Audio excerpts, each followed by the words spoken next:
വരൂ ആന്റി, ഇതാ ഞങ്ങളുടെ വീട്. വരൂ രാധ.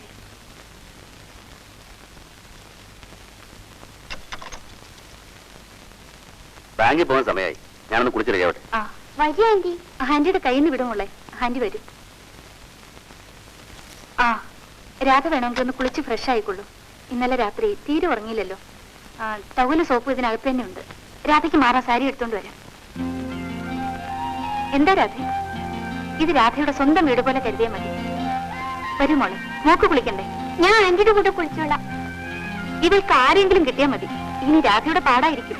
ഒരിടത്തും അവൾ വിടില്ല. ഞാൻ പോയി സാരി എടുത്തോണ്ട് വരാം. വാ ആന്റി, കുളിക്കാം. എന്താ, ഉച്ചയ്ക്ക് ഊണ് കഴിക്കാൻ വരും? ഇല്ല, ബാങ്കിൽ ഒരുപാട് ജോലിയുണ്ട് മോളെ. എവിടെ മോളെ? ഈ ഡാഡിക്ക് ഒരു ഉമ്മ കൊടുക്കണമെങ്കിൽ എന്തും പാടാ. ഞാനിന്ന് വേഗം വലുതായിരുന്നെങ്കിൽ എനിക്ക് നിന്ന് ഉമ്മ കൊടുക്കാമായിരുന്നു. അല്ലേ മമ്മി?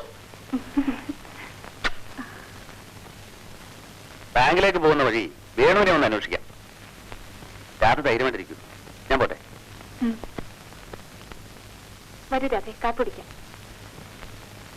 മെഡിക്കൽ റെപ്രസെന്റേറ്റീവ് മിസ്റ്റർ വേണുവിനെ അറിയാവോ? ഇല്ല. എവിടെ അന്വേഷിച്ച വിവരം അറിയാം? അവരുടെ അസോസിയേഷനിൽ പോയി അന്വേഷിച്ച അവരോട് വിവരം അറിയാം. Thank you.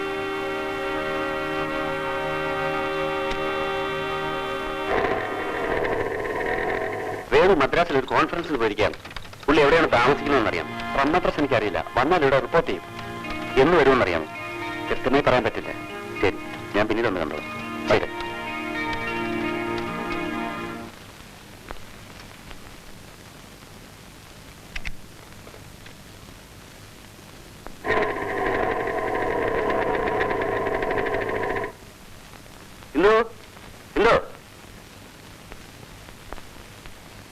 എന്തായി? വേണുവിന്റെ വല്ല വിവരവും കിട്ടിയോ? ഇല്ല. അയ്യോ, രാധ ഇപ്പോഴേ നെർവസാണ്. ഇതുകൂടി കേൾക്കുമ്പോൾ.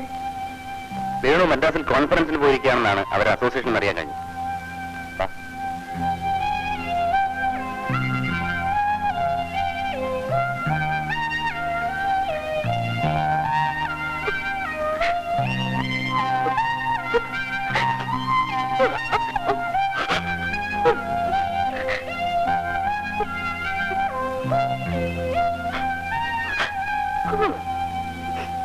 രാധേ, രാധേ, എന്താ ഇത്?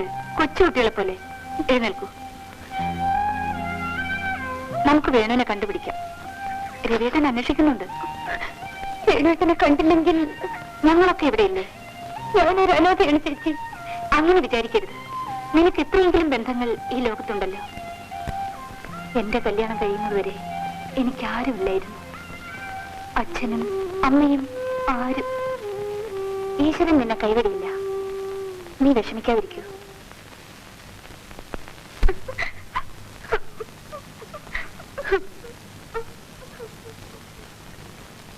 ഇയാൾ കൊല ചെയ്യുന്നത് എന്റെ കണ്ണുകൊണ്ട് ഞാൻ കണ്ടതാണ്.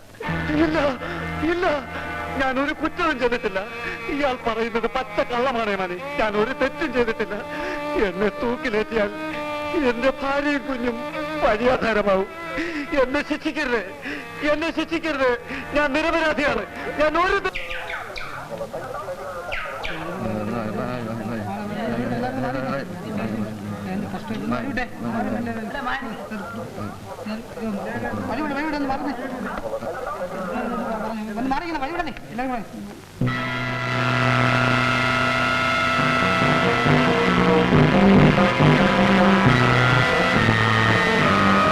എന്നെ ശിക്ഷിക്കരുത്.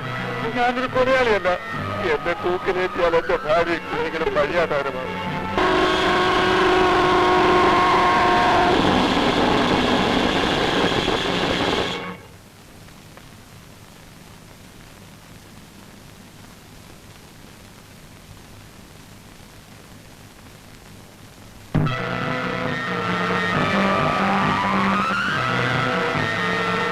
ഞാൻ ഒരു കുറ്റവും ചെയ്തിട്ടില്ല.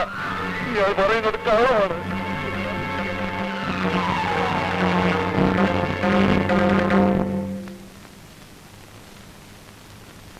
എന്നാ മോനെ ചായന്റെ ഉള്ള മോനെ, അനക്ക് എന്ത് പറ്റി? ഒന്നുമില്ലമ്മ. എന്നാ ഇത് കുടി. എനിക്ക് വേണ്ടമ്മ. അനക്ക് സുഖില്ലേ? പടച്ചോനെ, എന്റെ മോനിത് എന്തു പറ്റി? ഉമ്മാനോട് പറ മോനെ. ഉമ്മ, ഞാനിന്നൊരു കാഴ്ച കണ്ടു. എന്താ മോനെ? വണ്ടിക്ക് തലവെച്ച് മരിച്ചു കിടക്കുന്ന ഒരു അമ്മയും കുഞ്ഞിനെ കോടതിയിൽ ഞാൻ കള്ളസാക്ഷി പറഞ്ഞ് കൊലയാളിയാക്കി മനുഷ്യന്റെ ഭാര്യയും കുഞ്ഞുമായിരുന്നത്. അടച്ചോനെ. ഇന്നത്തെ കൊണ്ട് എല്ലാം കഴിഞ്ഞമ്മ. കള്ളസാക്ഷി പറയാൻ ഞാനിനി പോവില്ല. ജോലി ചെയ്ത് ഞാൻ ഇനി ജീവിക്കും. ഇന്നു മുതൽ അബ്ദു ഒരു പുതിയ മനുഷ്യനാണ്. മോനെ, എന്ത് ജോലിയായാലും അധ്വാനിച്ച് തിന്നുന്ന ചോറിന്റെ രുചിയൊന്ന് വേറെ തന്നെയാണ്. മോനെ ചായ തന്നെ കൊടുക്കും.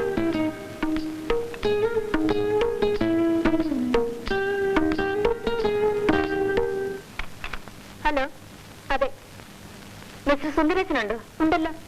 എവിടെ? ഒന്ന് വിളിക്കാമോ? അകത്തുണ്ട്. എന്താ പറഞ്ഞേ? മാനേജർ വന്നിട്ടില്ല. ആ,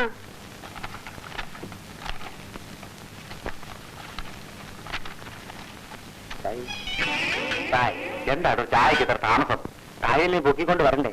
ഒരു സ്റ്റൗ മാറ്റി വെക്കാത്തത് ഇട്ട് കുടിക്കാമല്ലോ. സാറേ, കോംപ്ലാൻ ഇല്ല. ചായ വേണോ? ആ, ശരി. സന്തോ സന്തോ, നിന്നെ ഇന്ന് പതിവ് പോലെ ഹാളിലൊന്നും കണ്ടില്ലല്ലോ. ഓഫീസിൽ നിന്ന് ഒരുപാട് ചായ, ഓഫീസിൽ നിന്ന് ഒരുപാട് ഫയൽസ് ഹാൻഡ് ഓവർ ചെയ്യാനുണ്ടായിരുന്നു. വല്ലാത്ത ക്ഷീണം. ആ, അമ്മയുമായി വഴക്കുണ്ടായില്ലേ? ശരി, കോട്ടൂരണ്ട. ഹോർലിക്സ്.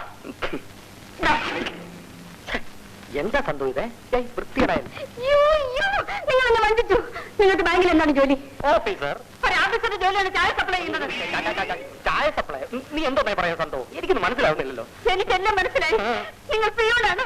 എന്നെ ചീറ്റ് ചെയ്താണ് നിങ്ങൾ മാരേജ് ചെയ്തത്. ഇല്ല, ഇനി ഒരു നിമിഷം ഞാൻ ഇവിടെ നിൽക്കില്ല. ഞാൻ പറയുന്നത് സന്തോ, ഞാൻ ചീറ്റ് ചെയ്തില്ല സന്തോ. സന്തോ, സന്തോ, വേണ്ട, ഞാൻ ഈ നിമിഷം ഇവിടെ നിറങ്ങാണ്.